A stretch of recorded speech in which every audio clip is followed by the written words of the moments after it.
right to beat you because you can't provide for yourself. And then most of these girls can't talk about it because that's their only source of income. Because if they leave that man or that boy, they can't do anything for themselves. We also have male dominance. So in some relationships, the male partners have more power or control over the ladies. So whenever the ladies try to speak for themselves or talk for themselves, it ends up creating tension and then leading the male partner to abuse the female. We also have substance abuse where some partners drink alcohol, smoke, and at the end of the day, they abuse their partners. And I also have exposure to abusive behavior at home or in the community. So some young people are exposed to these forms of violence from the homes. They always see their father or their mother beating the father, the mother is beating the father is beating the mother. So they believe that these kind of things are normal. So they also end up replicating this kind of behaviors in their relationships. And then we also have gender inequitable social norms that promotes discrimination against women and then justify gender-based violence. So if someone is in a relationship that the person is being abused, there are some signs that you can look out for. And the first one is there is increased self-criticism. So this young girl may start to doubt herself and then her abilities due to constant criticism or belittling from her partner. And then also, you see that whenever this young person is around their partner, he or she may appear anxious or nervous around their partner. And then you can see that he or she is feeling scared. And also, we have social isolation, where this young person withdraws from friends and family and all other social activities. And there are also physical signs that you can look out for. There are instances where you can see visible injuries on the body of that person or unexplained bruises where you can ask him or what happened to you and the person can't explain. So it can give you a clue that, oh, maybe the boy is beating her or something. This GBV has impacts on physical health and both personal development. So for the physical health, the violence leads to physical injuries like bruises, cuts, broken bones, and some of these may even lead to permanent disabilities. And then we also have sexual and reproductive health issues, where in cases of sexual abuse, one may contract sexually transmitted infections, or it may even lead to unwanted pregnancies. Also, we have chronic health conditions. When your partner turns you into a punching bag, always beating you, you always realize that every day you be having body pain and headache. So it leads to chronic pain. And then substance abuse. Some of these young girls tend to start drinking or smoking to ease the pain that they are enduring in their relationships. And then about the impacts of this gender-based violence on personal development. Most young people who go through these forms of violence end up lacking self-confidence. They always have low self-esteem, and then they are unable to develop a positive sense of themselves. Also, some of them have difficulty with trust. They struggle to establish and maintain healthy relationships with other people. And then because of what they have been through, they have lived in this violence sometimes it leads to persistent fear, which affects other aspects of their life. So they are even unable to take risks and then pursue their personal goals. We also have educational disruption, where girls who go through these forms of violence may drop out of school due to the stigma associated to it. And even those who don't drop out of school, you see that their academic performance becomes very poor because this violence affects them mentally. They are not able to focus well on their studies. And then we also have stalled social developments where because they are mostly isolated from their friends and family, it makes it very hard for them to build healthy and then meaningful connections or build networks with other people. So as girls and young women who go through violence or experience violence in their relationships, there are some support systems that are in place for these young people which can help them or places that they can report to if they are being abused. So we have the Domestic Violence and Victim Support Unit of Ghana. So DOVSU handles cases of domestic violence and gives legal support to young girls who are abused or people who are abused in their relationships. We also have the Commission on Human Rights and Administrative Justice, which is SHRAJ. So SHRAJ promotes and protects human rights and then advocates for policies and laws to protect vulnerable individuals from abuse. Then we also have non-governmental organizations like Hope for Future Generation, which advocates against gender-based violence. They also support these young girls who are abused in their relationships. They help them to reintegrate back into society and even help them to report their perpetrators to the appropriate courts for them to be dealt with the law. Then we also have health services. So there are comprehensive health services, including sexual and reproductive health, which support survivors in addressing issues like the physical injuries that they get on their body, and then even in issues of the unwanted pregnancies that result from sexual abuse. Then we have family and peer support. So as a young girl, having a supportive family and then trusted peers around you gives you the encouragement and then a safe space for you to share your experience. So, in conclusion, I would like to say that building healthy relationships as young people is key to preventing gender based violence. As a young girl growing up, you have to know what you want. You don't have to be stuck in any relationship just because of what you are getting from it. And then also, effective communication is you have to learn how to communicate to your partner to avoid getting on his nerves to avoid getting abused too. So girls and young women should also learn to recognize the signs of gender-based violence and then seek help early. As we are ending the 16 days of activism against gender-based violence today, I would like to tell us all to continue educating ourselves and others on GBV, and then together we can create a safer world free of gender-based violence for all of us. Thank you. Thank you very much, Philomena. Thank you. That was very broad. I think you covered a lot of things, but we will still touch on those and delve deeper into them. So I would like to request that we all keep our devices on mute if we are not speaking. So just 30 seconds to check if your mic is unmuted, and then you can mute it for us to proceed. Okay, thank you very much. All right, so Philomena has touched on a lot of things. It's covered a lot of areas. We will go deeper into them. But then at this point, are there any questions from our audience? Does anyone have any question or contribution? Did Philomena say anything that you don't agree on? Okay, right. Thank you very much. So here I would like to also then pick our thoughts on things. You know, we are talking about gender-based violence in young people's relationships. And the interesting part is that these relationships that young people even engage in are normally not recognized. They are informal, right? They are not formalized. And so our parents are unaware, sometimes our friends are aware, but we sort of hide to do things. And now, if you are experiencing abuse in this kind of relationship, would you even want to speak about it? Would you even want to speak about it? And so these are the interesting dynamics. But then we have heard real life stories from the field.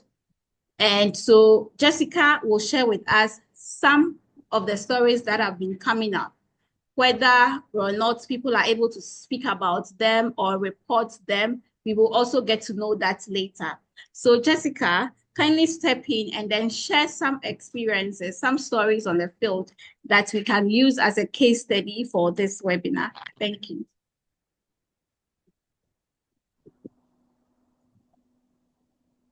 Okay, thank you very much, Miss Ella. And then good morning once again. So with the She Leads project, we are working with a lot of girls and young women.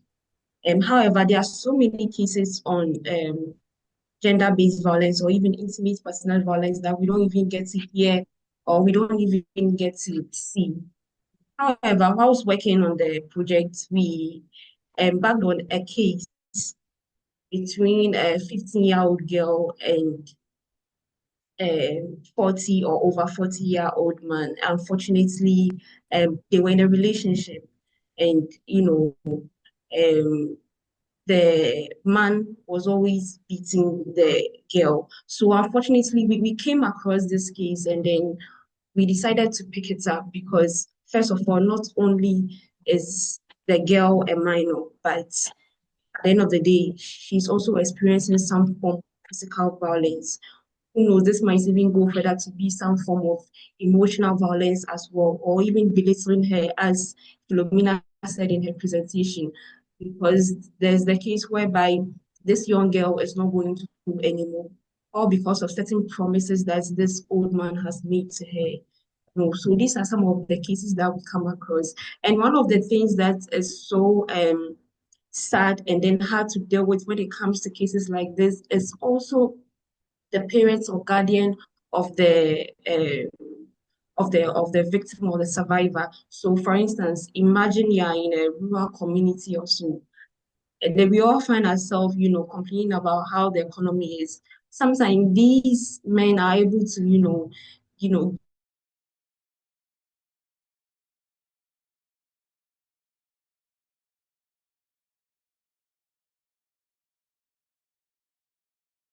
on board to report issues like this is also very challenging.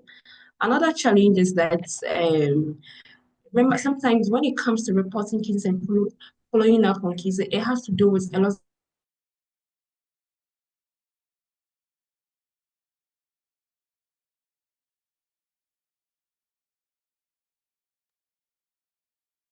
Okay, we seem to be losing Jessica.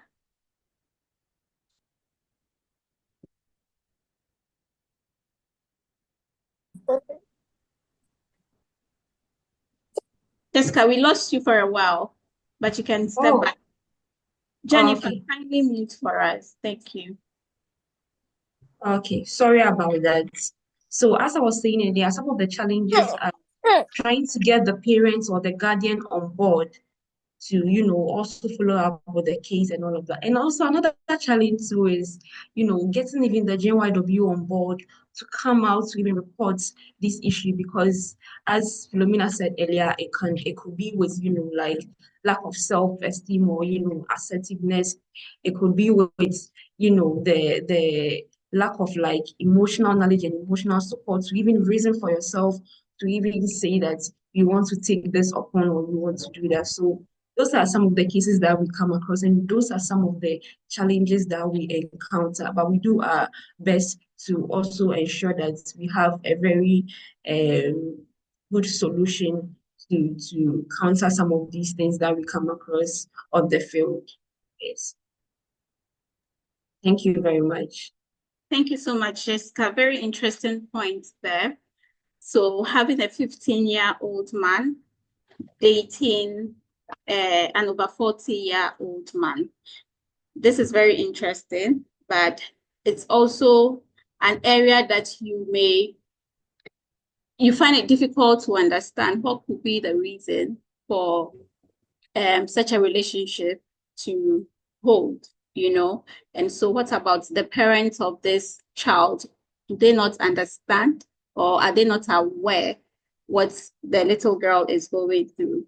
There may be also other experiences that our audience may have encountered, or some of you may even have experienced similar situations or even worse. And so the platform, it's here. This is a safe space to share. So if anyone would want to also add on to what Jessica has shared, you are welcome to share your experiences with us. Kindly raise your hand and I will unmute or call on you to speak.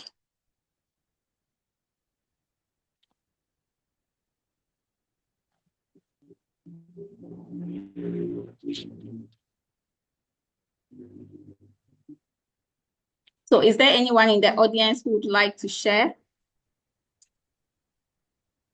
Add on to what Jessica has mentioned. Okay, so if there is none, then let's now go to the experts and then let's have our panel discussion. right?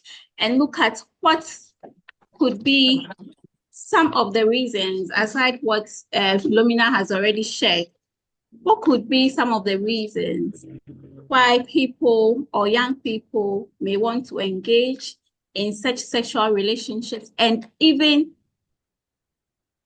be able to take up such amounts of abuse, in those relationships and not want to report them. So, Auntie Gladys, we will start with you. What are some of the early signs that people should look out for? We call something red flags, but oftentimes we see them and we ignore them because we think that people will change. It could also be that we are in love, and so it's difficult to want to let your love go. So, Auntie Gladys, over to you. Thank you.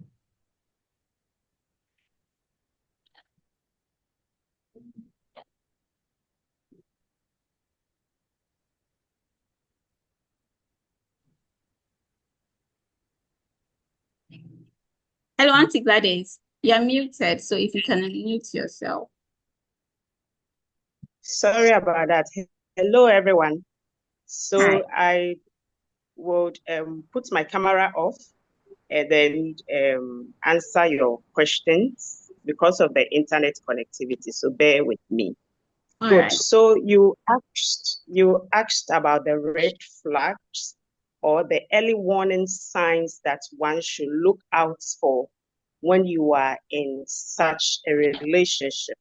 And the first one I would talk about, I think one of the first speaker talked briefly about it, but not into detail.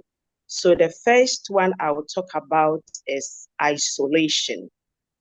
When you find yourself in a relationship and your partner is telling you that I don't want to see you talking to your friends, hanging out with your friends, I don't want to see your family members coming near to you. We need to move from this location to another location so that we don't have our families and friends coming closer. When your partner begins to pick your phone and read your messages without your consent, then you should know that there is something wrong. You should be alert and watch out. The second thing you should look out for is a partner who is very domineering, who wants to take charge, who will not allow you to take any initiative. And sometimes you go ahead and you take those initiatives and your partner makes you feel like what you have done is nothing. He makes you feel bad about it. It's as if you are nothing and everything should be centered around him or her. That is not a healthy relationship. I believe that we all move into relationships to enjoy each other, to have fun with each other. So immediately you are being restricted. Immediately your partner makes you feel very bad and you can't express yourself freely, then there is an issue and you must be on an alert. When your partner starts telling you, I will kill you or I will kill myself if you don't give me sex. And I believe most of us, we've heard this over and over again. You find yourself in a relationship and your partner wants to have sex with you. Maybe you are not in the mood or you are sick and your partner will go ahead and tell you that if you don't give it to me, I will kill myself or harm you. Or if you don't give it to me, I will go out there. There are lots of girls or young girls out there that I can have fun with, or men out there that I can have fun with. Then you should know that that relationship that you find yourself in is in danger and will not help you psychologically and physically. If you find yourself in a relationship and you are afraid of your partner, I can't just imagine a relationship that you are supposed to have fun, you are supposed to know each other, communicate freely, but you are not able to do that. Rather, you see your partner and you are scared of him or her, immediately your partner is coming around you, you have like some security issues, you think that this partner will harm me, this partner will hit me or slap me. I think it's not good for our health, because if you even find yourself in constant fear, that alone could have some physical health implications, and you need to watch out for that. I know of some relationships that one partner will even lock the other partner in a room and then just leave, take the key and leave the house, and then go to maybe work or wherever he or she wants to be. And then after a day's work, he or she will come back and open the door. And because you don't want your partner to go out, you don't want your partner to hang out. And I ask myself, for what reason? What are you afraid of? So as young people, immediately you begin to see some of these signs, some of these red flags, I think it is better you pull out. The lucky thing is that most of you find yourself in relationships that are not legalized. These are romantic relationships, these are dating relationships that you want to study each other. And so you have the opportunity to move out. And don't say that, oh, he will change, she will change when we marry. There is nothing like how he will change or she would change. If he or she would change, then it must start now. And you can't bet your life on such a relationship and say that, let me legalize this relationship, hoping that he or she will change. What if he does not change? Will you find yourself in such a relationship where you are isolated from your friends, from your family members?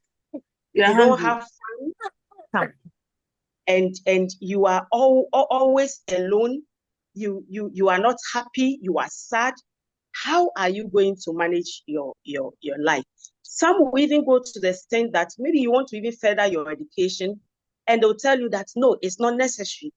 I should be the one furthering my education. Maybe you have a degree or a diploma, you want to go further, and they'll tell you that no, I have to do my first before yours. Or no, it's not needed. There's no need to even do that.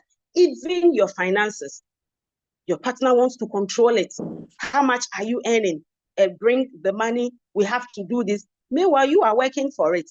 So these are the signs that as young people, we should look out for, so that we don't find ourselves in unhealthy relationships. Thank you, and over.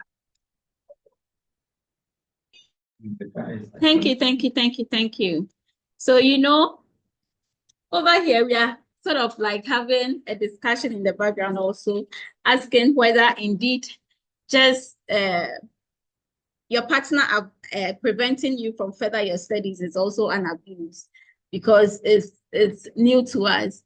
But anyways, and so somebody was asking, what about, there are new trends of relationship now. Now relationships develop from online, right? And you sort of study your partners through a medium.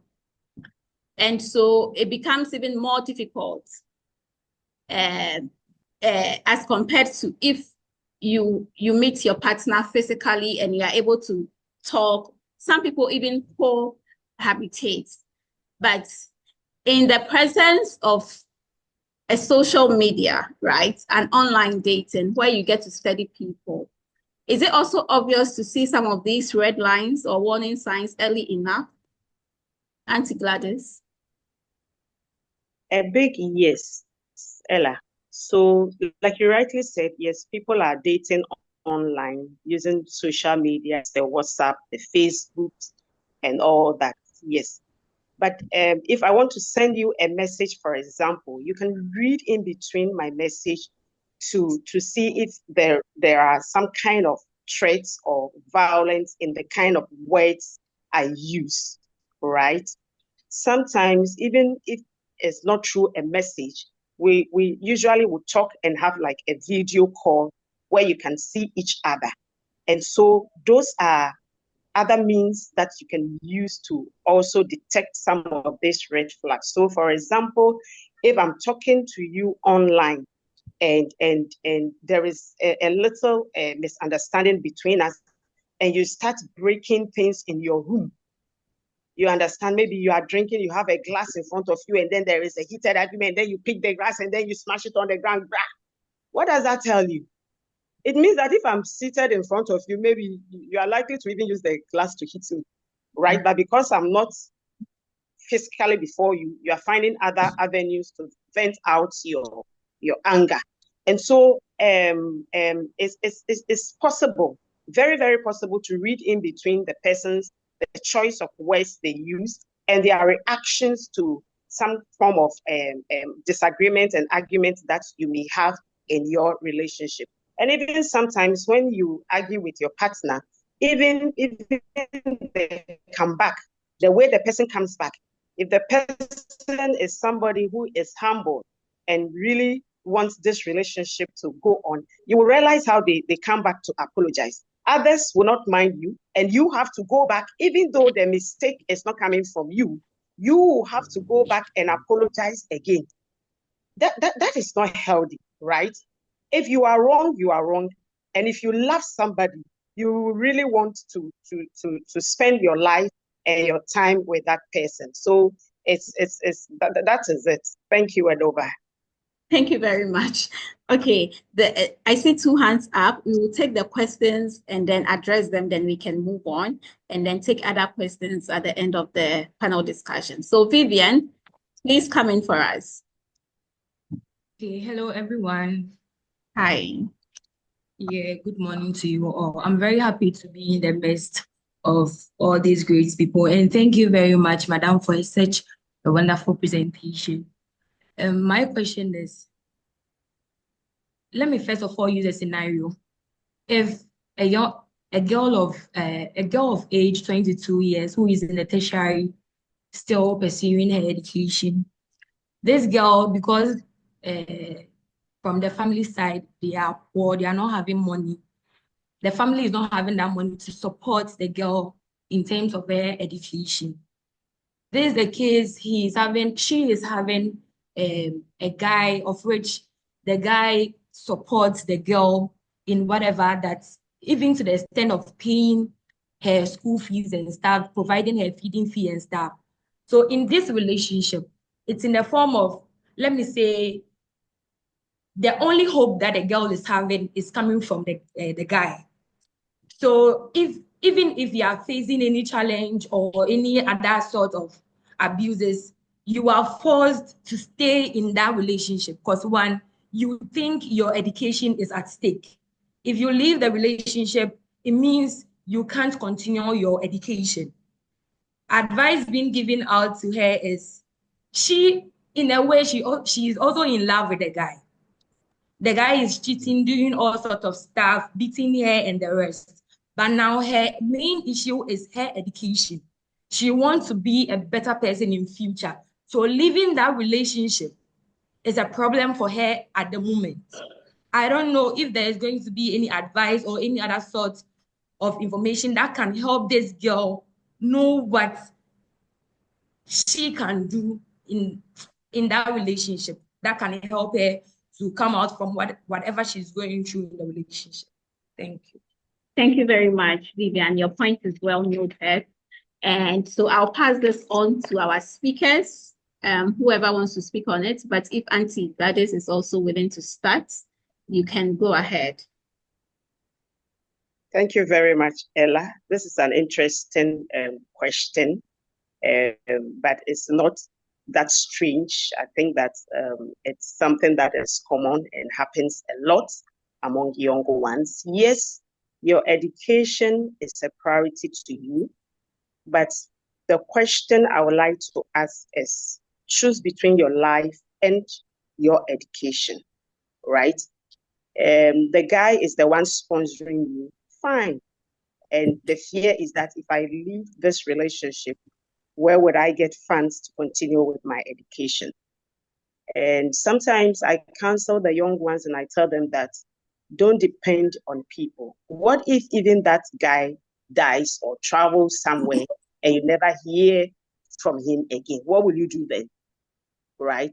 So it's very important that we are a bit independent and we take good care of ourselves. Is it possible you can start doing something on your own? Is it trading? What can you do to raise some form of income for yourself? Let me say that when I was in the university, I had some colleagues of mine who were into trading. Why were they doing that? Because they wanted to raise funds to continue their education. Some were even into taxi driving. Do you know what they do in the evenings when they don't have lectures? They would drive from, let's say, 7 and close around 10:30, 11 p.m. just to make some monies for their education. So your health and your life is more important. The sad thing is that you find yourself in this relationship, you are not even happy. How can you even concentrate on your studies and even be able to make the good grades that you are aiming at and move forward? And even with that level, maybe when you finish, you still want to further. Is the guy willing to continue to sponsor? It comes with a whole lot of issue. And because I'm the one sponsoring, I can do anything to you. Whenever I want to have sex with you, I can have it. And even if I don't want to use condom, I would not, because I'm the one taking care of you. Please, my young ones, this will not help. Thank you, and over. Thank you very much, Auntie Gladys. We will take the final question at this point from Abdul Fattah, and then we can move on. And after taking the other speakers, we'll come back to the other questions. So note them down, write them on a sheet of paper so you don't forget, okay? You can also just write them in the chat box and then we'll come back to read them. So Abdul Fattah, please go on with your question. Thank you. Is it me? You are not audible. I think check your microphone. Hi everyone, this is Jamila speaking from Northern Region. Yes, as a woman, do you have the right to deny your husband's sex? If yes, how do we address it in Northern Region here? Because come to my community, as a woman, once your husband paid your bride price, whether they've gone through the other process or not, you don't have the right to deny him sex. If you do so, they can punish you for that. So how do we address such issues in the Northern Region? Okay, so this is over. Yes, this is to the married ones. This is not for those in a relationship. So the distinction is clear. Auntie Gladys, do you still want to tackle this, right? Well, let me just throw light on what she said. I think that yes, like in the northern part, they have their own cultural practices and all that. But so I'm asking a question. So for example, I'm a northerner, I'm married, and I am sick. I am sick and I cannot have sex with you. What happens? If I am sick, I am sick. And you know, sex is supposed to be enjoyed by both partners. So when it's just the other one who is enjoying and I'm suffering, then it's like you're abusing me in a way. But I think that education in the northern parts, when we started with the topic sexual gender-based violence, we looked at the various forms in which these abuses happen. And there is the need for continuous education, and there is the need for us to let people know what their rights are and the right places that they can actually channel their complaints and concerns when they go through such difficult moments. Thank you, and over. Thank you very much. So, thank you for all that you have shared with us. We would also just want to know, we will come back to you, but we'll let you breathe a little so that we can now talk about, are there ways that you can easily report some of these issues? I mean, if you even link it to the last question that was asked, she was asking, do they have the right? Which I believe that everybody has a right, but it's also like vis-a-vis the cultural practices in the North and all of that, and how does it affect them as women, looking at the power relations between women and men in the parts of Ghana that she finds herself.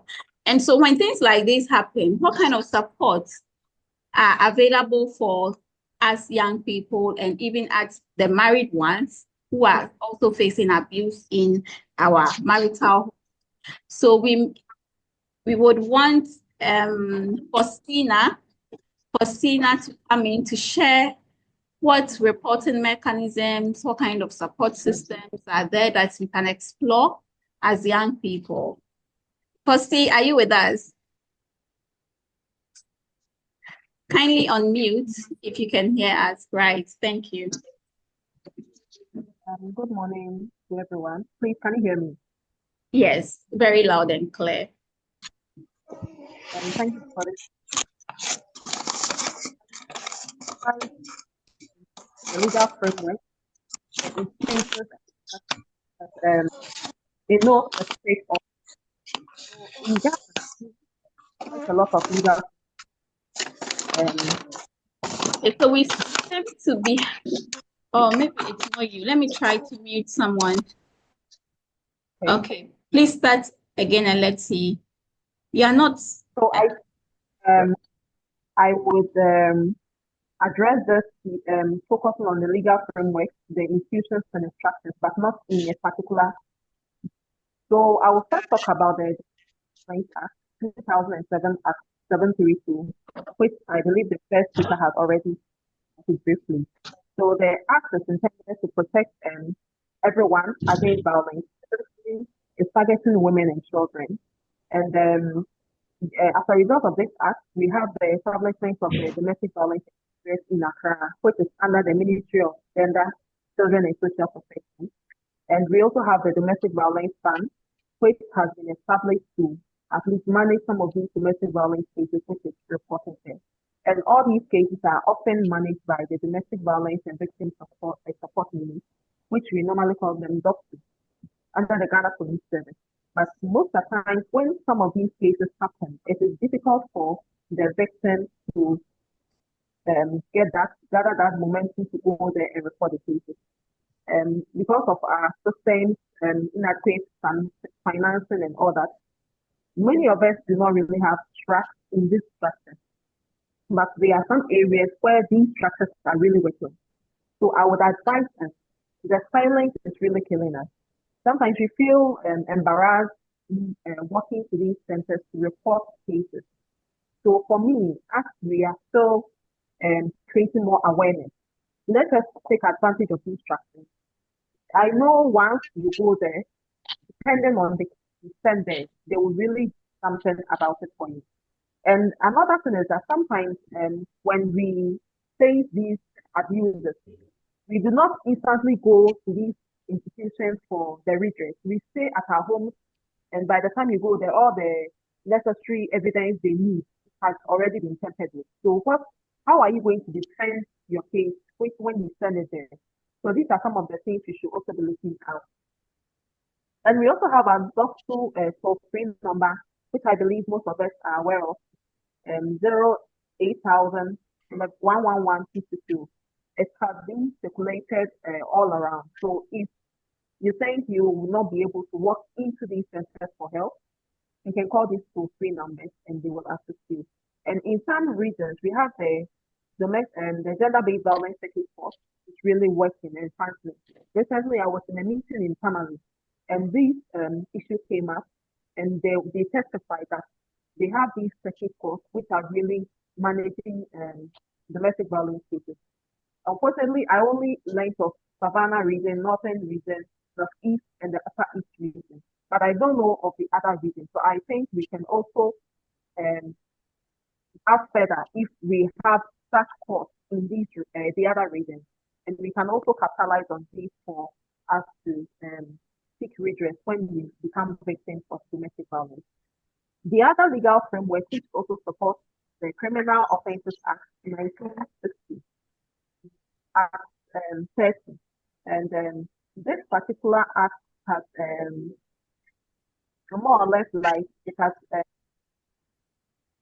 it has aggravated domestic violence under the Criminal Offences Act as a second degree felony.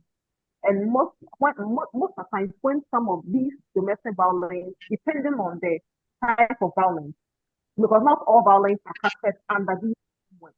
So if it happens that you are defiled or you find yourself in more like an intimate partner violence in terms of rape, I think I should put it that way, rape or defilement, it is categorized as a second degree felony, and it is categorized as a criminal act, the Criminal Offences Act. So when such an incident happens and it is being reported, it means the person is not going to go to custody. Even in the Domestic Violence Act, you'll be sentenced between 7 to 25 years. But you realize when this act is perpetrated by a family relation, we feel like, no, we should not report it. Let us discuss it in our home, our own small corner, and resolve it.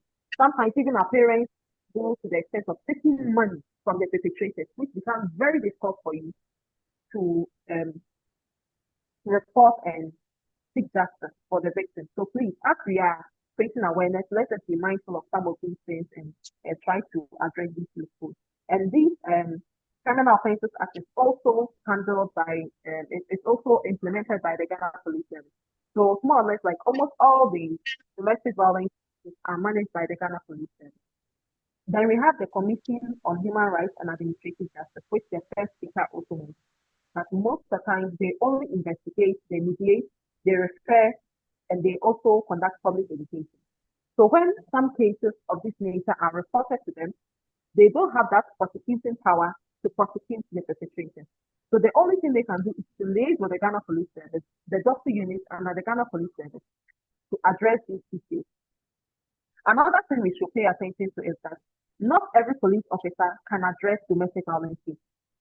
Sometimes when you go to the police station, we don't follow the right order, the right procedures. We just walk in and sometimes they assume we have police friends who can easily address any domestic violence case. So if it happens that you reported the case to the right officer, it means you may not get the right you are expecting. So let us also be mindful of that. We have shelters around, but unfortunately, the Ministry of Gender does not really have shelters. Recently, I learned that the anti-trafficking unit has a shelter, which most of the time when the ministry encounters some of these cases, they offer a hand to the ministry to take some of them. But the bottom line is we do not have shelters which can help some of these victims as they are going through the process. So it is also one of the reasons why a lot of people shy away from reporting.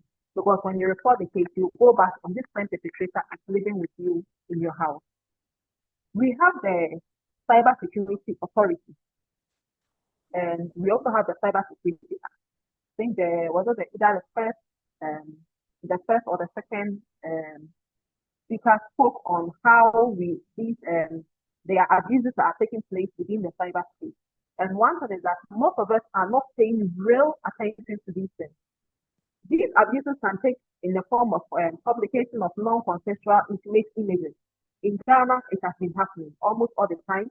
People's videos, pictures are being circulated. It is also called extortion. We have sexual abuses, cyber stalking, intimate image or visual recording, leaflet, aiding and abetting of child sexual abuse. And all these are cases which are very severe under the Domestic Violence Act and even the Cyber Security Act. So let us pay attention to how we communicate with people online. Yes, you can meet someone online, date online, but please be very mindful, look at the red flags, and when you realize these conversations, where the conversation is going can lead to or open up to some of these issues, you quickly more or less like break that conversation, re-strategize yourself, and protect yourself. I think that's the right way. Protect yourself on the media spaces because a lot of things are happening there.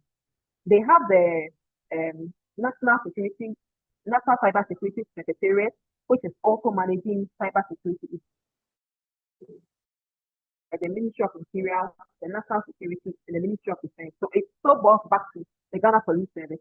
When you become a victim of cyber bullying and cyber extortion, they have call lines and SMS number which you can share your report when you become victim of this.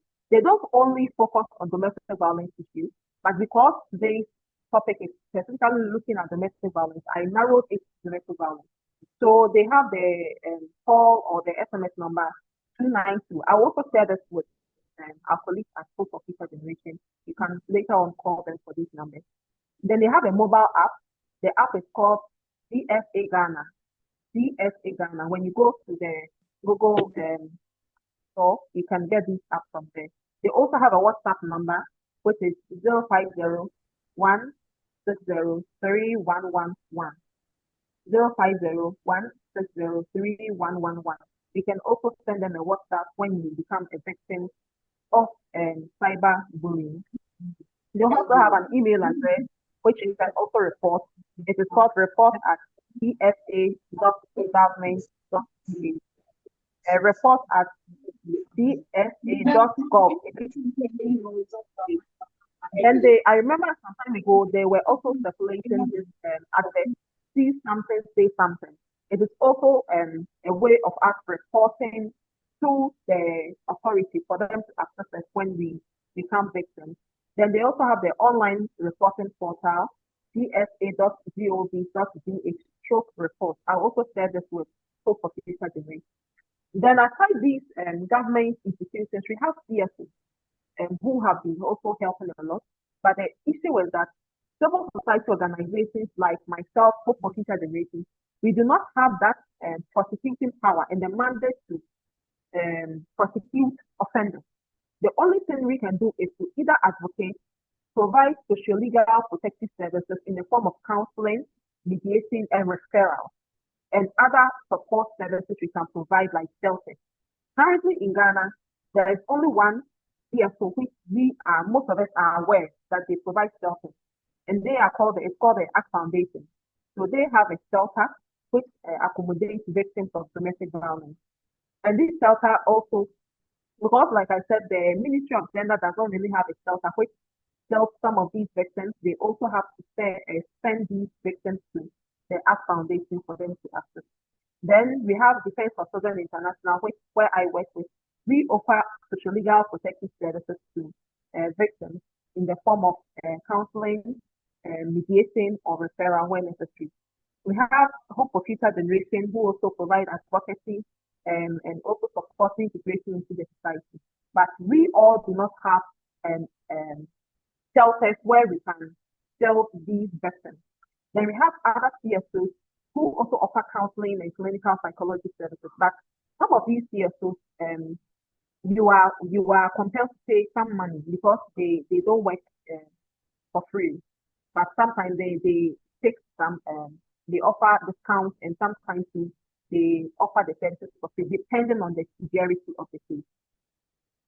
The last thing I would like to talk about is the media. Please, let us be very mindful.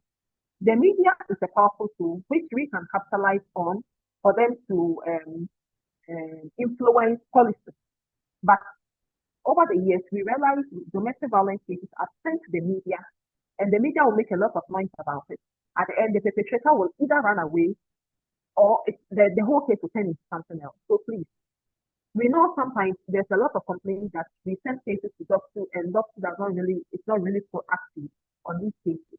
Fine, we can use the media to influence institutions for them to perform their mandate. But we should not send domestic violence cases to the media because they do not have the prosecuting power. So please, let us be very, very mindful of that. On several occasions, I see on TV where we send our cases to the media will make a lot of noise, insulting the perpetrators and all that. But at the end, the perpetrator will run away.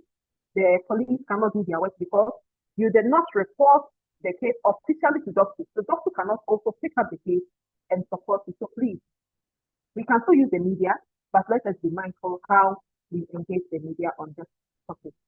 So I would end here. If there are questions, it is everyone is welcome to ask their questions. And I believe my other speakers would also assist us in answering the questions. Thank you. Yes, thank you very much. Thank you so much on that. Very insightful. So I will just mention the number that you shared briefly. You can also go ahead and type them in the chat box for us so that people can pick them up. But you know what I do is normally I save these numbers on my phone. In the case of emergency, you can easily just reach out to them and use. So this can be another practice that you can also take up, because you don't know when the perpetrator will come after you. You might think that you are safe, but are we really safe? You know, so you can take this number 0800 111 222. 0800 111 222. So it goes to the UNFPA Orange Center, which is linked with DOSU. And so when you encounter such abuse, you can easily report or support your friend who is also going through an abuse to report their cases. And so with Hope for Future Generations, we also offer psychosocial counseling to survivors of such cases. And we also have other interventions and then platforms where we have other young people that you can reach out to support you. Maybe Jessica can throw a bit more light on that, and then we can move on to Auntie Gladys again. So Auntie Gladys, kindly prepare as Jessica just highlight a little more what the platforms that we have that people can reach out to for support. Jessica, are you there? Yes, I am. Okay. Okay, thank you very much, Ms. Ella. So with Hope for Future Generations, you can reach out to us. We have several projects, as I mentioned earlier, that we work with adolescent girls and young women, or even adolescent boys and young men, to support them in these issues and also other issues relating to sexual reproductive health and rights. So with Hope for Future Generations, for instance, the She Leads project, you can reach out to us for us to also support you. Just like the case I mentioned earlier, we were reached out to and then we offered our support. You can also, we have another AGYW project which we are currently embarking on. You can also reach out to us to also support you. And as mentioned earlier, Hope for Future Generations, we've been working with UNFPA for a long while now. We've engaged in doing economic empowerment support for adolescents and all of those things. So you can also reach out to us through those platforms or those channels for us to also help you. Also to say, you can also reach out to us on all our platforms to ensure that we can get in touch with you and also help you. So thank you very much. Thank you very much, Jessica. So you can reach out to us via one of our office lines, which is 030 397 1433. 030 397 1433. We are always here to support young people and help them. So now let me go back to Auntie Gladys to share briefly how does experiences of gender-based violence and abuse tend to affect young people in the long run, particularly in terms of their mental health, and how can they also heal from these impacts? Thank you.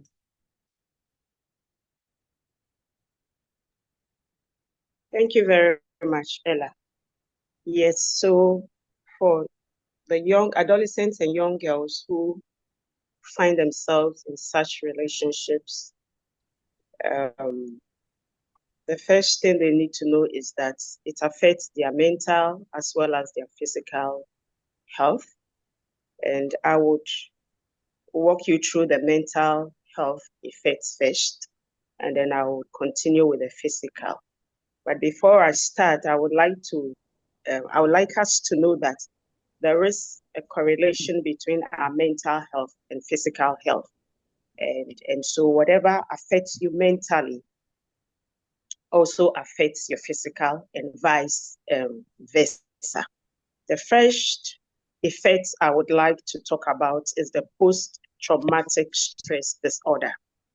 Now, just pay attention to the words post. So after traumatic, trauma. So after you have gone through a trauma, stress disorder, usually this happens to those who are defiled, children who are defiled, and even adults who are raped, and also those who undergo physical violence and are hurt and have bruises all over.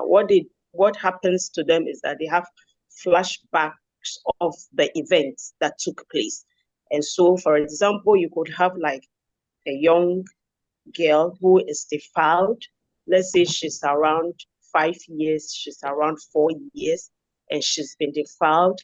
And in the night when this little girl sleeps, you can hear her screaming and shouting. Sometimes they get up from their bed and they are running around as if somebody is running after them. It's because of the events that took place, the trauma that they went through. They are having nightmares and they are having flashbacks. And so having a comfortable sleep becomes an issue. It becomes difficult for them to sleep. And we all know that if you don't have enough rest, it also affects your physical health. The second thing I would like us to talk about is depression. And so if you constantly find yourself in a relationship where you are not happy, you are being monitored, you are being beaten, and all that, definitely you will not be happy. You don't have anybody to talk to because your partner does not want you to hang out with friends, with family members. You are alone, you feel sad, and what happens is that when this sadness is consistent over a period of time, then we will term it as depression. And sometimes we have tools that we will take you through and you will complete, and then we would assess to see if you are really depressed or not. So depression is one of the mental health effects. And when this happens, you lose appetite, you are not able to eat, you don't enjoy doing what you used to do. So for example, if you are a student, you don't feel like going to school, you don't feel like studying, you don't feel like hanging out with your friends, you just want to be alone. And so it disrupts your daily activities. And whenever anything of such sort disrupts your daily activities, then we say that it's affecting you mentally. Then we also have substance abuse. So for those who cannot cope with the trauma and with the emotional and psychological pain that they've been through, what they resort to is to take in more of the alcohol. And the intention is that when they take in more of the alcohol, they forget about the pain, they forget about the trauma. But we all know that the alcohol will not stay with you forever. It's over a period of time, and then you will come back to reality again. So not only alcohol, but some will also resort to other drugs like the marijuana and cocaine and others, which is not too good for them. Some may also have some suicidal thoughts where they think that I feel hopeless. I feel like I'm nobody. I'm nothing, because that is what your partner will make you feel and think. And so you accept it, and what you want to do is to end it, because sometimes these young ones find themselves in this relationship and they think that if I leave this relationship, I'm not going to get any other person to love me like this person is loving me. And let me also raise a caution that When we talk about gender-based violence, there is always the honeymoon stage where your partner will abuse you and then come back and trying to woo you back, buy things for you. He becomes more romantic towards you. And some women enjoy that phase. And so they don't want to move out of the relationship. So suicidal thoughts is one of them. So basically, when we talk about the mental health effects, we are looking at the post-traumatic stress disorder where you have the flashbacks, the nightmares, you cannot sleep, you have insomnia, you cannot eat, you are anxious, persistent fear, you are depressed, you resort to substance abuse, and you know that when you continuously use these substances, you become addicted, and that can lead to severe mental health, like the schizophrenics and the others. Then we have the suicidal thoughts.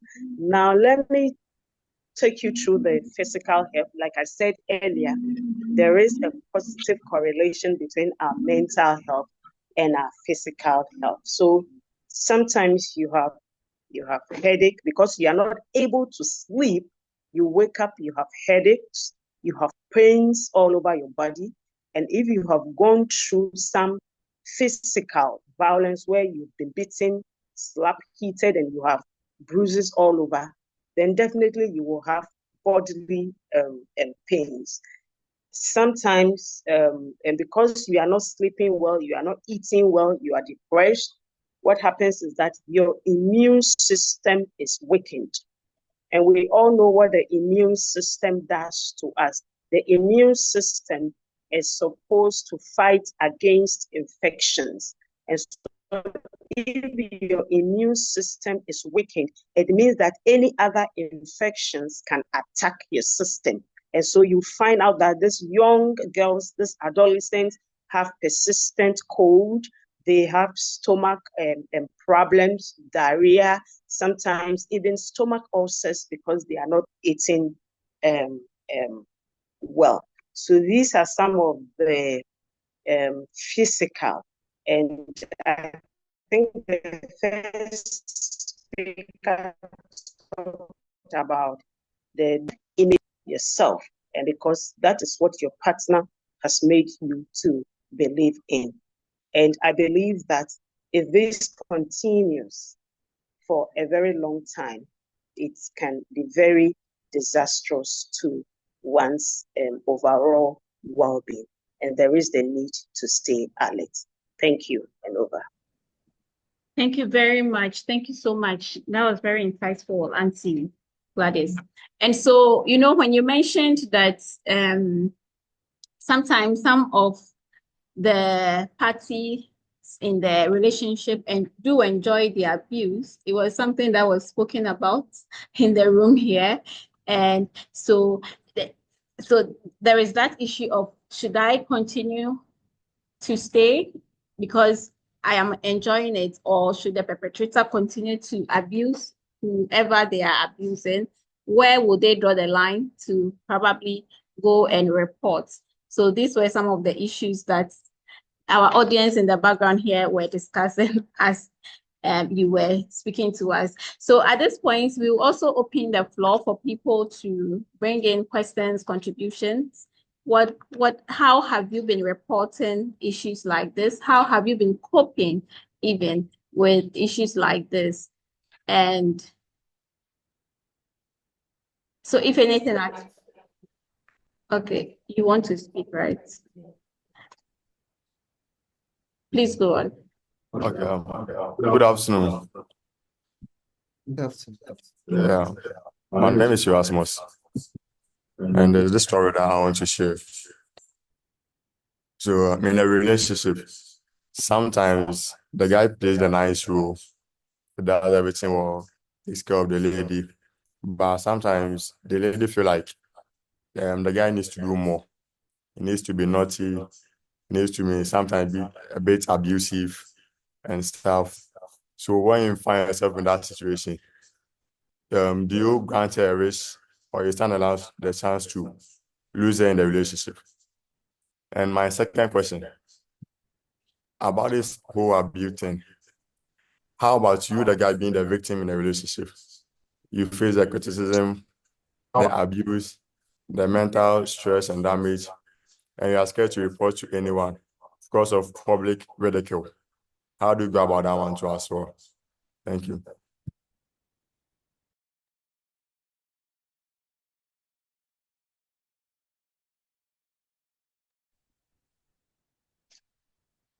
Okay. Please, did we get Erasmus' question? It was so hard for me to hear because of the echo here. But if we did, Auntie Gladys, Fosti, all our speakers, anybody at all can take the question for us. Please unmute and address the question. Hello. Yes. Okay, so I think the question was in relation to being in a relationship where the lady is more like she's interested in her partner abusing her, hitting her, and all that. You see, one danger in this kind of toxic, it's a toxic relationship, and one danger is if it happens that at that particular point you hit her and you inflict a wound on her, like I said, it is a second degree felony. Some of in our criminal code, the criminal code also pays attention to battery and assault. If it's categorized as an assault, and you may find yourself in a very, uncomfortable situation. So for me, I see such a relationship as very toxic, and it is better to move away from it. One of our speakers, when she was speaking, she made mention that sometimes some of these abuses happen right from the home when the child is growing up. So you may end up marrying this lady. You have kids. As the kids are growing up, they see their father hitting the mother because the mother enjoys it. The kids will learn, assuming it is a good thing. As the kid is growing, the child will find him or herself in an environment where he or she will hit someone, and it will become a very difficult situation for you, the parent. Now in Ghana, when a child is 12 years, the child has reached the age of criminal responsibility. So if the child grows up in such an environment and the child picks some of these things, whatever crime the child will commit, one, the child will be prosecuted. Two, the parents will equally be punished for the actions of the child. So please, it is a toxic relationship. Do not condone domestic violence. It is better you end it now than continue the relationship, and in the future you would struggle, find yourself in a very uncomfortable situation, and you may not be able to move. There's another question he asked on the fear to report due to public ridicule. Yes, and many a times you hear some of these incidents where the men or the boys feel when they go and report, there'll be public ridicule and all that. Like I said, the act is there for all of us, just that the emphasis is on women and children. So if you are a man and at some point you feel like Activism was highlighting, there are threats of death, the fear, sometimes you feel the partner is dominating, and you feel like the partner can easily commit physical violence and all that. Immediately, please, if you for your own safety, it is better you either abstain from it, like move away from it completely, like the Bible would say, flee from it, or you report it. If you don't report and the person commits the act of death, it will still be linked to you. So it is better you report that case. Forget about the ridicule. You think about your mental health and your physical health and report this case. And I believe if you report it and you also find yourself in a very good organization who offer counseling and other psychosocial support, I believe the whole issue about ridicule will be addressed, and you also seek justice when necessary. Thank you. Thank you very much. That was deep. Thank you so much. Okay, so we have another question here. You can go ahead and ask your question. Good afternoon. So my question is, it's not really a question. We talk about looks like the ladies not listening in the relationship because they depend on the men for money and all that. And then have we spoken about the Stockholm syndrome where they end up defending the one abusing them? So they are used to the abusing to the extent that they can't come out of it. It's now part of them. So they try to shield the person doing it. And if that's the case, how do you help such a friend? There's a friend going through that. The guy abuses her, does all that, and maybe he also is being abused and all that, but then they are attached to the person. You end up being the bad person when you try educating them on some things like this. And how do you make such person understand what's going to go? It looks like it's a psychological problem. So how do we go about that? Okay. So she says it looks like it's a psychological problem. So maybe the psychologist can address this and let us know if it's a psychological problem. If you heard her question, she's asking, how do you tend to address such a case if the two parties are very attached and the person who is being abused is even defending the perpetrator? How do you address this? Thank you. Okay, thank you. Yes, it happens a lot. I can't sit here and say it's a psychological issue because most often we need to carry out some form of assessment to be able to arrive at that conclusion. Yes, but such a person will need to be counseled, and that's why the previous speakers opened our eyes to the various channels where you can seek for psychosocial counseling and support. So I believe that if we talked to that friend of yours to see a counselor, that counselor will be able to have further discussions and open her eyes to see the kind of abuses that she's going through. Because like you rightly said, the socialization process, immediately, I think it's Faustina that talked about it, immediately you internalized some of these abuses and you think they are normal. You don't see anything wrong with it. So you will even go ahead and defend your partner when he or she is doing it. But immediately you have a counselor who can open your eyes to some of these things and help you to understand that, yes, they are not normal. They are abuses and they are ways that you can address them. Then you will begin to see some of these young ones taking steps to address some of these challenges. Thank you. Thank you very much, Auntie Gladys. We'll take a question from Jessica, then we'll come to you, Auntie Nancy. So Jessica, please unmute and go ahead. Okay, thank you very much. So mine is not actually a question.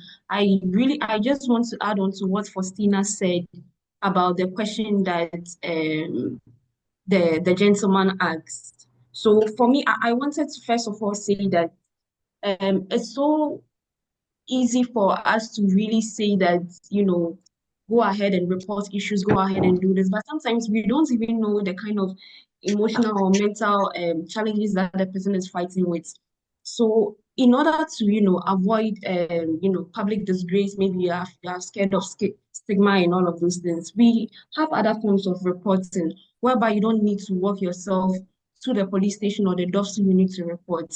That is why I believe that maybe in cases like that, and you're a gentleman and you're scared of what the public will say, you can equally use, the other alternatives that Faustina has shared in the chat box. You can use the code, you can call, you can send an email, you can even WhatsApp, and you can also ensure that maybe anonymity is ensured for you, so that at the end of the day, if you don't want your name to be mentioned or if you don't want your picture out there, you can, because we are here to do our job, so you can equally speak to them, whichever NGO or DOST unit or anybody supporting you, to ensure that you are anonymous or you are not being known to the public. Yes. Another thing I wanted to also say is that if you are with a lady who is always saying that beat her, beat her, beat her, I think when Madam Gladys spoke about red flags and toxic streets, like those are some of the things that you have to ensure because you can't be in a relationship and your partner is always enforcing you to beat her, do this to me, this is what I know, and you think it is okay to do that because that is what the partner wants or that is what you are satisfying her. But at the end of the day, as Christina said, you also have to think about, the law or the criminal offenses that you can be charged with. And just know that it's a red flag, and so you should back away. So that's what I wanted to say in regards to that. Thank you very much. Yes, thank you so much. I even know people who can actually inflict abuse on themselves, like exactly. And so if you find yourself with someone like that, please detach yourself. Don't get involved at all because they'll put you into trouble, you know. Okay, so we'll have Auntie Nancy. Auntie Nancy, please come in. Please, anybody Thank you very much. questions and contributions, raise your hand because we are nearing the end of the discussions. So I would want to see your hands up and then I can call you. Well, Okay. thank you very much. And I thank you to all the speakers and those who have contributed. So how do we do when I'm also contributing to the question of what do we do when even some of the people going through abuse seem to be shielding the person? What will be our role? So others have spoken on issues of reporting and the law, so I will not touch on that. But what I would like to say is that some of these reasons is why we are having this session today. That when we go back, we have to be discussing these things with our friends, our families, our colleagues. This empowerment that we are getting, knowing about abuse, we have to also share with others. They have to also know what abuse is. Sometimes people are not able to seek redress because they are not even able to name it. But they know that what they are going through is not right, but they seem not to be able to name it, maybe because of experience, socialization, and all that. So this session is not just to end with us, but I would like to encourage us that as we go back, we also have our groups. Even at church, we join young people's groups at the workplace, in schools, and all that. Let us continue this empowerment process so that other young people, young women, young men will also hear about these issues of abuse, gender-based violence, intimate partner violence, and the law, and the reasons why these things are not good, and we have to run away from it.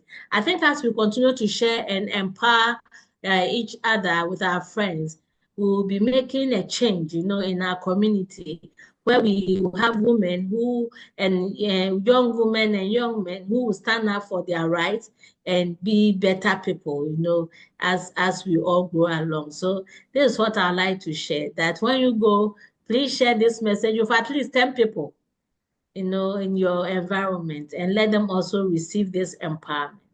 Thank you. Thank you so much.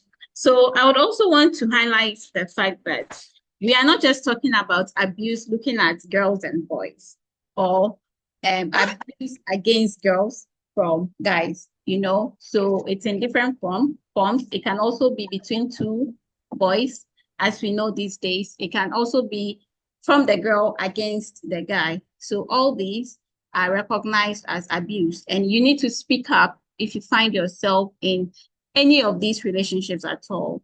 So that is just to mention. So I don't see any more hands up. Is there anyone who has a contribution to make, question to ask? If not, then I'll go to our speakers to give us their final remarks on today's webinar.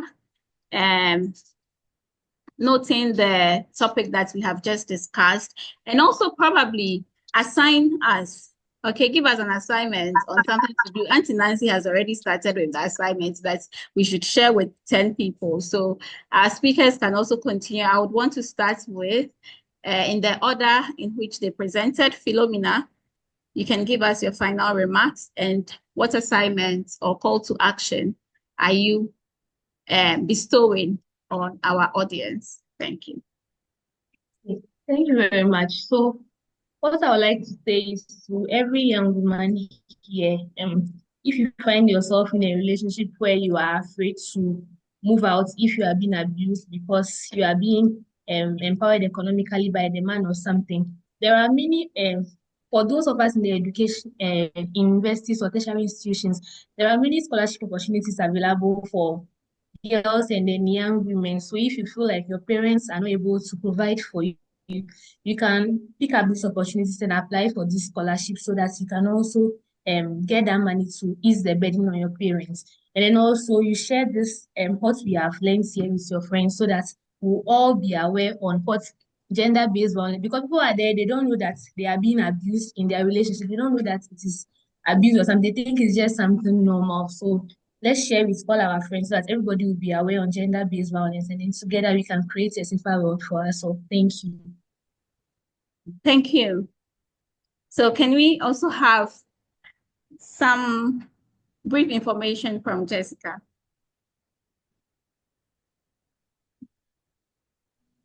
Okay, thank you very much. It's so unfortunate that we have to end our webinar, but one thing I would like to say is that even though we are ending 16 days of activism, the advocacy and sensitization on GBV and intimate personal violence is not ending. So, as NGOs coming from the NGO field, I would like to urge, us to continue the work of advocacy to ensure that these policies are strengthened. For me, I know that the policies are there. However, is it, working as it should? Are people aware of the policies? Do they understand the reporting mechanism? Do they understand what they need to do? So I feel, especially taking into consideration the rural communities and whatnot, I think we should ensure more workshops are done and also ensure that we can also, in a little way, get support or funding to do more economic empowerment for some of these girls because it is really, really needed, and also strengthen legal literacy. I feel like that's one of the things we did recently. We made the girls and young women talk about legal rights and economic empowerment during the youth week at one Catholic church here in the Volta region. Another thing I also want to talk about is that we can also take, opportunity to liaise with our stakeholders, parents, community leaders. They are never forgotten because we can never do the work alone. So first of all, in as much as we're educating girls and young women, we're educating boys and young men, we also need to educate parents. We also need to educate community leaders to buy them in for them to be some sort of change agents to come and then support the work that we are doing, because sometimes they do serve as an influence to other people in the community leaders. If parents are seeing that, oh, this community leaders is advocating for this, that.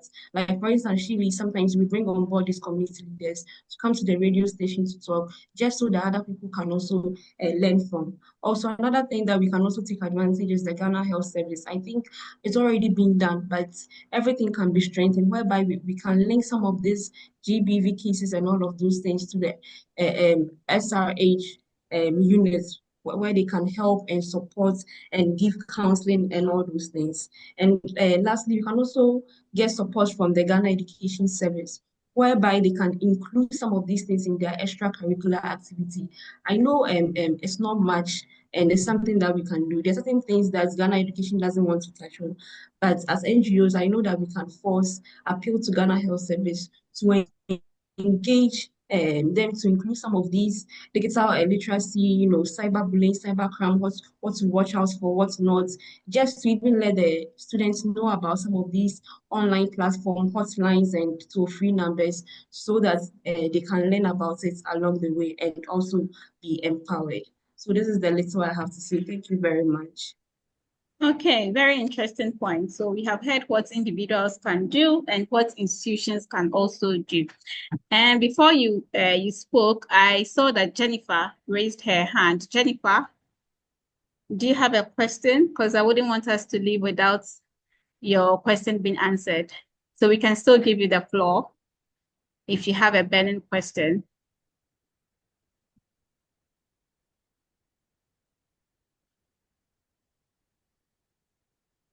Yes, unmute and go ahead, Jennifer.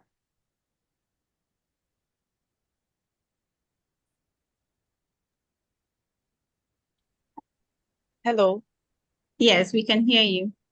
Okay, good afternoon. Good afternoon. And please, thank you for this opportunity. And I wanted to ask if abuse is intentional? Okay. Abuse is intentional. Okay. Who would want to address this for us? Jessica, we can start with you, Jessica. Please go on.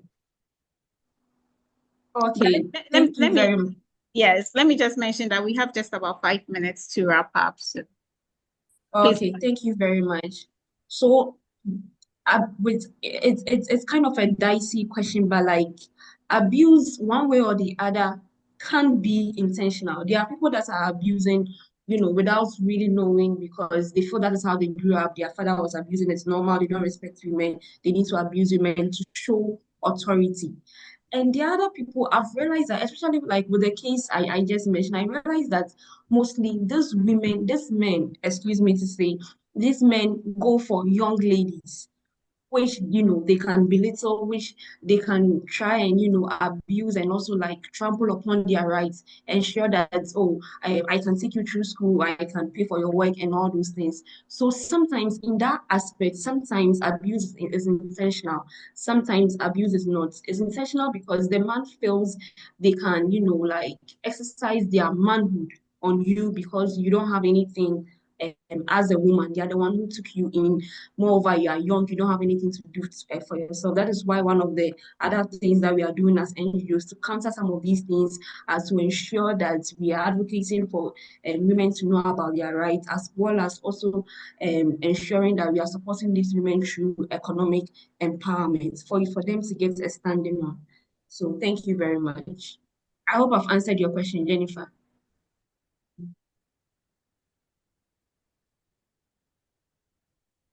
Right. Yes, Jessica. Yes, I believe you have. Okay. Please, is there any addition from any of the speakers or we are good to go? Okay, but then we can also take our last remarks from Auntie Gladys. Please come in for us. Thank you, Ella. So to the young girls and adolescents, young boys and adolescent boys, my message is that you are dear to us and you are the future of Ghana and this world. We need you to be strong and healthy. We need you to enjoy life. As a youth, you need to enjoy life, but you enjoy it with some caution. Stay away from any relationship that is abusive, that will affect your mental and physical health and your overall well-being. If you are going through any of these forms of gender-based violence we have discussed this morning or afternoon, speak up because there is help out there. If you don't speak up, nobody will know about what you are doing. People are dying in silence. People are committing suicide in silence because of gender-based violence. And so speak up and seek for help. Finally, all the toll-free lines that we have discussed this afternoon, if you can share them on your WhatsApp status as a way of creating awareness so that those out there who may be going through some of these challenges can reach out or call these toll-free lines and seek for help. Thank you, and we love you. Thank you so much. Thank you. We love you too. They are clapping for you here. Okay. Yes. So we have, I'm gonna read it. Okay, we have a contribution in the chat box. So someone, Jalen Foley, is sharing with us that To all my ladies, please never go in for alpha males. Don't go in for alpha males because they are toxic and abusive. So somebody is asking, what is alpha male? Do you want to share? Come and sit here and share. Please, 1 minute, and then we can close.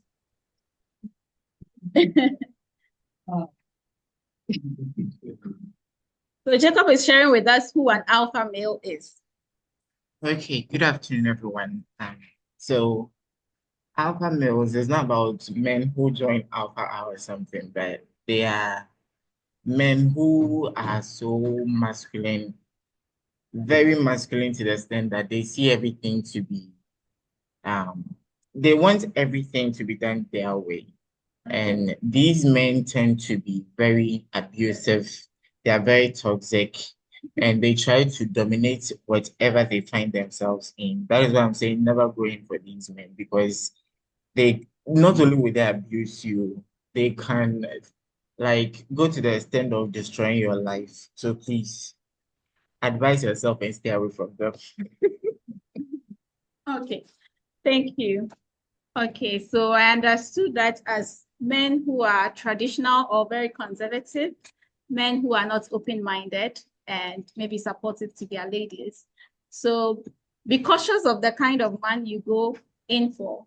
We know that many of us aspire to marry, and so we cannot prevent you from entering relationships, but do take caution when you enter them. So that is the message from Jacob. Okay, so we will take also our final remarks from Faustina. Hello. Yes, please go ahead. Okay. I think already the speakers have said everything, but what I would add is that within the schools we have school-based counselors, and we also have set coordinators.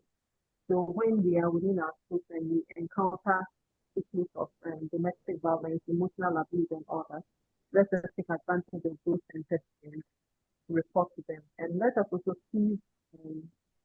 take advantage of the mentorship and the other educational programs which are held in our schools, our communities, and all that. It also sets as a platform for us to learn and relearn, and it also helps us to build on our mental health. Thank you. Okay, thank you so much. On that note, all our speakers have given their final remarks, and so we will go to the Director of Programs, Madam Nancy, to also give us her final remarks, and then we can wrap up for the day. Auntie Nancy, over to you. Thank you very much. Ella, it has been very exciting hearing from different speakers, their contributions, their questions. I'm very happy that at this early age, we are discussing all these issues and empowering ourselves, for our future. One of the things I also leave with you is that anything that you see that you admire, like a vehicle, a car, a four-wheel car, or a Benz, a house, whatever that you admire, that beautiful watch, that lace, that shoe, if you work hard, you take your studies serious, or whatever you are learning how to do, you take it serious. And as you grow, you become productive. You can afford them all. You can afford them all. At least you can afford what to make your life comfortable. So do not let these things be used as bait to put you in an abusive relationship. As you grow, you realize that all these things that you are seeing them aid, it's nice. So God will be giving you the ability as you invest in your lives, your studies, your apprenticeship, whatever, that you'll be able to provide your accommodation and all these things. They will come with time. So you need patience to go through the process. So let's take our time and work on ourselves as we get empowered. And we should never succumb to abuse and accept them as that is usual. No, because some people have done that and they have died in it. Some people have done that and they have gotten serious mental health issues. So please, we would like to admonish you, that let us all take time, go through our growth process, learn hard, and say no to abuse anywhere that we see. I've seen the cliche, see something, say something. We have also shared with you all the reporting lines, I think including the Orange Support Center. Contact any of our project managers and our project officers and field officers in case you have issues that you would like to discuss. You need any support, in this regard. So thank you very much. And today is also International Human Rights Day.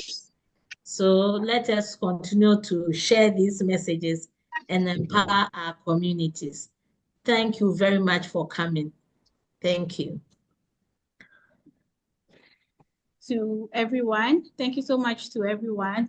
So my take home for today that I want to share is that what if the person you're dependent on dies today? What do you do? So it means that you can actually be independent. You can actually be and actually make it without anybody at all that you are dependent on now. But as we also say that just take your prayer seriously, and then also, kind of respect your parents because they have lived this before, right? And they have passed through this stage and you are in it. At adolescent stage, you feel like you know everything. That's what happens. You know everything. But really, there is more to come and we really don't know much. And so let us keep exploring and taking chances and actually make our lives better. Nobody is bigger. And what if they die today? So that is also my take home. You can also take it home or share your take home with your other parties that you meet after this webinar. So thank you all for joining the webinar. And this is how we wrap up for today. Share with everybody. Bye. Miss Ella, please, I think we'll have to take pictures. Oh, I have taken pictures.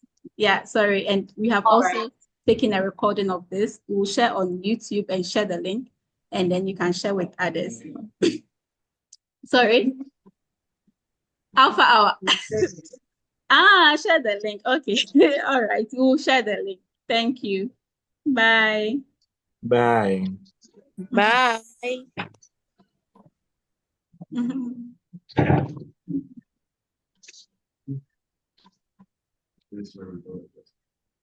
Mhm.